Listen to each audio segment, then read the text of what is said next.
ito yung panghanap buhay namin dito sa probinsya. Ganyan guys, oh. Kung alam nyo to. Ito yung kamuting kahoy na giniling. Ayan, oh. Saka ito yung mama ko. Saka yung papa ko nagluluto. Ayan, oh. Dalawang ano niya. Ayan, oh. Guys, ito. Panoorin nyo mabuti kung paano. Ayan. Luto na yan.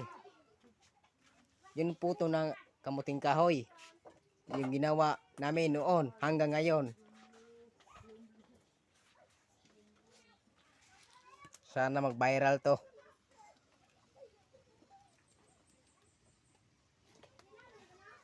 Mainit.